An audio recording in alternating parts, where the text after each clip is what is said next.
Continuamos con el tema 5, el desarrollo psicológico de los niños de 2 a 6 años, lo que llamamos la niñez temprana. Físicamente ocurren cambios en las tallas y las proporciones del cuerpo.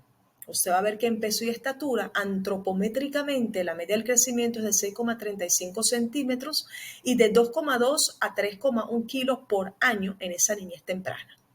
En el cerebro, a los 5 años, se dice que el niño alcanza el 90% del tamaño de su cerebro de lo que va a alcanzar en la etapa adulta. Existen muchas terminaciones nerviosas y receptores que se están formando. Imagínense toda esa avidez y esas conexiones, esas sinapsis que usted necesita formar a esa edad cuando están pequeños.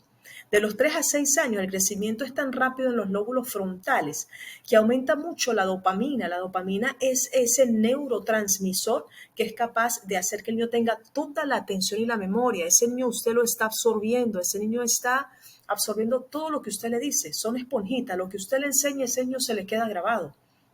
Yo me acuerdo, a nuestra hija le estaba yo enseñando el proverbio 4:1, le estaba enseñando el primer versículo de cada proverbio y ella se sentó en la cama y llamé a mi esposo porque a él le gustan esas cosas que la niña se hace muy obediente a él porque es la niña de sus ojos. Y ella le decía y alzaba el dedito y le decía, oíd hijos la enseñanza de un padre y estén atentos para que conozcan cordura. Porque así yo le decía y ella me imitaba hasta en las palabras y en las acciones. La verdad es un ser maravilloso. El niño es lo más bello que usted puede, es un regalo, un milagro que Dios le puede dar a una madre. De los 5 a 6 años empieza lo que llaman la pubertad en lóbulos parietal y temporal, es decir, aumentan las habilidades cognitivas. El primer maestro de un niño es su mamá y es su papá. La escuela empieza en el hogar. Percepción visual aumenta durante la niñez temprana. Hay algo que llaman la ambliopatía funcional, que quiere decir que el niño no es que está enfermo.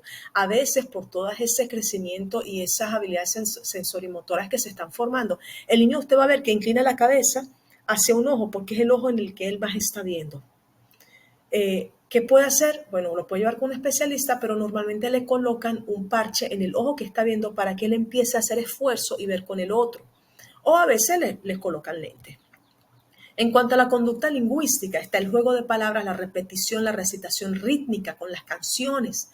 Con las canciones los niños aprenden, cantan con usted, se emocionan. El niño se liga a la persona que le está enseñando algo bueno. Y siempre, por favor, hágalo con una sonrisa. Están los juegos de fantasía, el solitario, el discurso dirigido a objetos. A veces usted agarra su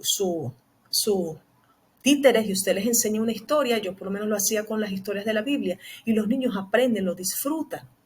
Está el alivio y la expresión emocional. Él empieza a expresar lo que siente. Es importante. Si el niño no sabe lo que siente, usted le va a decir cómo se llama esa emoción. Cuando el niño llora, porque a lo mejor se dio con el dedo, usted dice, ¿te duele? ¿Estás sintiendo dolor? Entonces él te dice dolor y usted por supuesto lo va a abrazar, pero él ya sabe lo que siente. Usted le va a poner nombre a esos sentimientos que le está pasando. La comunicación egocéntrica. El niño se comunica con otra persona de una manera incompleta o peculiar, es decir, usted no le entiende lo que está diciendo. De hecho, yo recuerdo cuando nuestros hijos empezaron el colegio, tuvimos la oportunidad de que nos lo becaron en un colegio americano y cuando llega nuestra hija me dice, ma, y yo le digo, sí, el primer día. Claro, todo se hablaba en inglés y en la casa era puro español y yo un poco de árabe.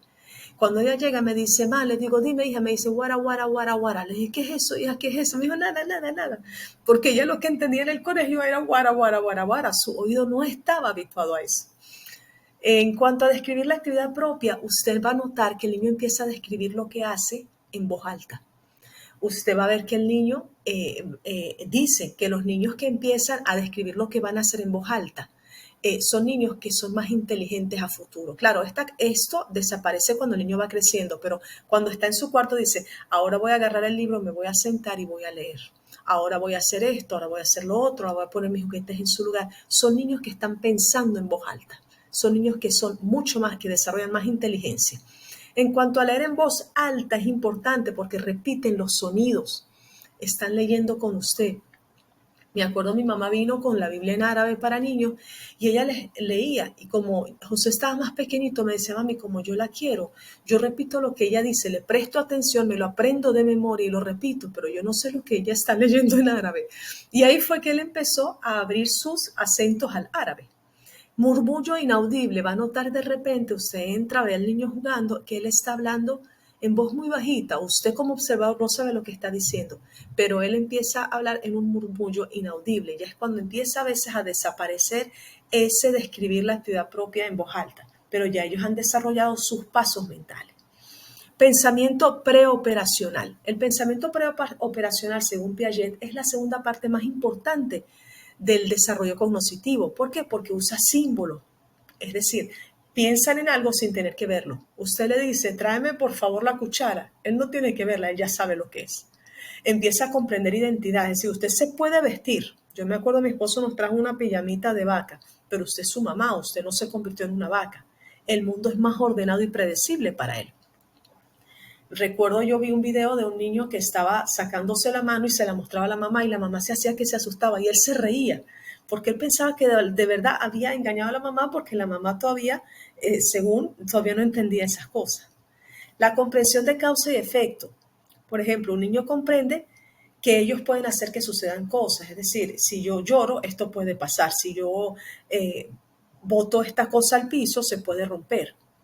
La capacidad para clasificar. Usted le muestra, por ejemplo, tres tarjeticas, unos lentes, una piedra y un lente roto. Él sabe organizarlos. Puede empezar a clasificar, claro, poco a poco, no inmediatamente a los 2 años, pero mientras él va viendo, usted dice, ¿qué cree usted que pasó primero? ¿Y por qué esto se rompió? Entonces son pasos que ellos empiezan a categorizar.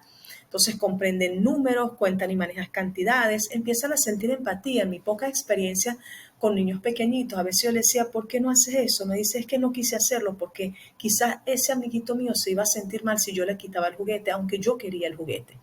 Está la teoría de la mente, es decir, que explican y predicen acciones de otras personas al imaginar lo que piensan, lo que creen. En mi caso, en los Estados Unidos, yo vi que los niños americanos son muy empáticos. Entonces ellos le preguntaban a la profesora, ¿por qué la maestra Gladys no hace esto? Y me preguntaban, porque allá había un día que hacían el pijamas day, por ejemplo. Y me acuerdo que la niñita me dijo, Miss Gladys, ¿por qué usted no usa pijama como todos nosotros en el salón? Porque era pijamas day. Y yo le dije, lo que pasa es que en mi cultura las pijamas se usan en la cama, no se usan para salir. Por eso yo no traje mi pijama. Y ellos nada más, pues claro, nada más me entendieron, pero querían saber el por qué. Ellos empiezan a entender las creencias, los sentimientos, la cultura y los pensamientos de los demás. ¿Cuáles son las limitaciones del pensamiento preoperacional?